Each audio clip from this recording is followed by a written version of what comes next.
welcome to Leaving Crazy Town with Finn and Sarah. Today we're going to talk about simple tools to feel better. We're not talking about the ones that help you avoid things like eating ice cream, masturbation, what else? Doing drugs. No, those are not things that we're talking about today. Shopping, gambling, spending. No. Being preoccupied with someone else's insanity, which is, the part of our channel, the codependency.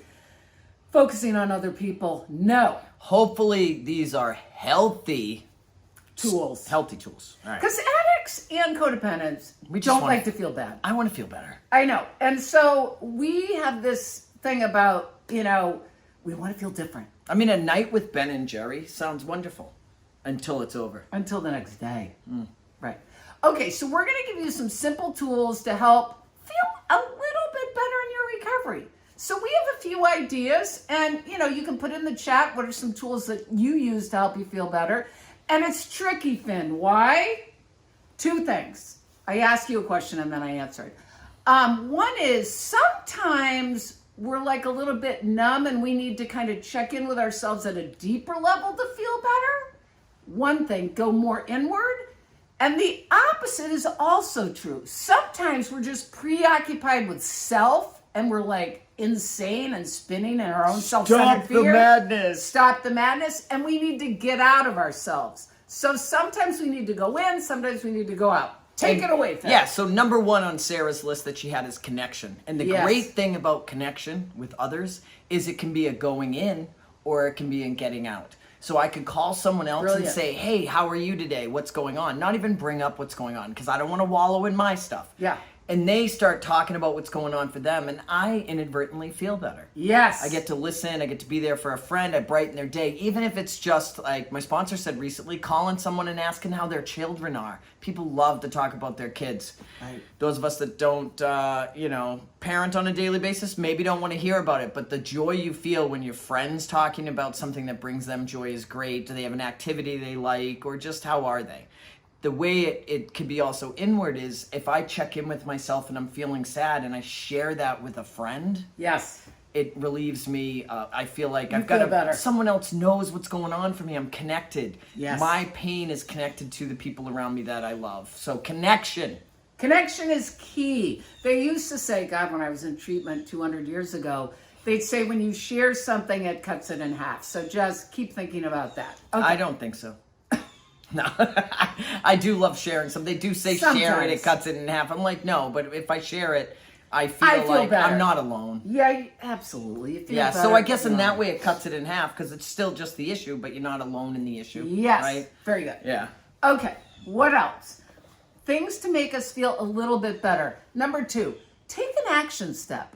Okay, sometimes when we're stuck, and we're either down or we can't get out of our own way or we're spinning in our heads, which of course the mental illness of addiction and codependency, we can be spinning in our heads. Sometimes to get out of your head, take an action step. So do something that either you've put off or you've avoided, like making that phone call you've avoided or cleaning that closet you've avoided. Sometimes doing something that you've put off for a while builds self-esteem. It helps us to feel better. Sometimes for me it might be I have a lot of lists of chores to do, just doing the first thing, or sometimes it's just making the list.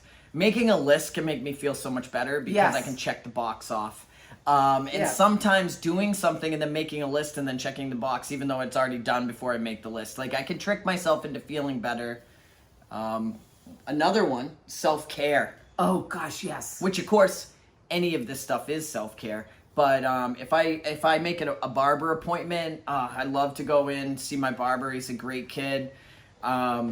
Shave, if I'm feeling a little scraggly, obviously this is growing this out, but shaving my neck, taking a shower, putting on fresh clothes, even though I work at home and I can just stay in my pajamas, taking a shower and getting dressed. What about you, Sarah? This is huge for codependents. I don't know if you've ever walked into an Al-Anon meeting, now and then, but sometimes a big phenomenon with people who are codependent is a lack of self-care. Why?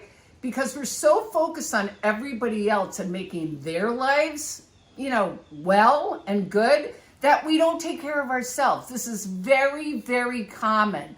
So doing a small thing for yourself, getting your nails done, taking a walk, getting some exercise, eating better, all of those things that are just a form of self-care, getting your hair done. I mean, these are girly things, but they do make me feel better. I like getting my hair done. Yeah, you just said that about your haircut. That's right. Yeah. Sometimes I just stare in the mirror. Makes me feel better. Sometimes it doesn't, so that depends. Oh my God, that's a double-edged sword. Okay. The mirror from here up. We don't want to be looking at the waist. Oh my gosh. All right, so taking an action step, doing self-care. What else?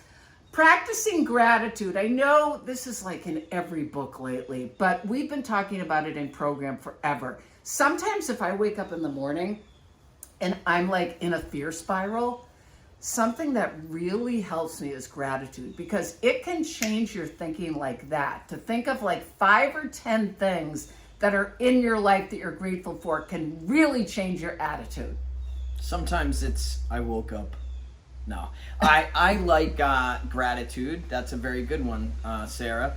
And the other one that goes along with gratitude for me is when I'm grateful for stuff, I can very quickly turn it into something.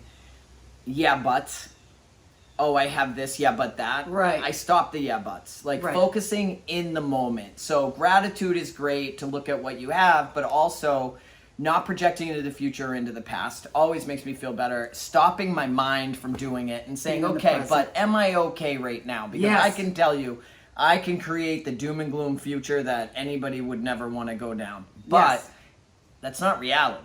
I'm keeping it in the moment, reminding myself where are my feet, bring my head back into that, and it does relieve a lot for me. To stay in the day, and playing off of that one, and I don't know if this will be the last one, I always say this, but something that really helps when you're feeling overwhelmed, because feeling overwhelmed can be huge feelings of anxiety. And one thing that's really helped me to work through that is to literally list the reality.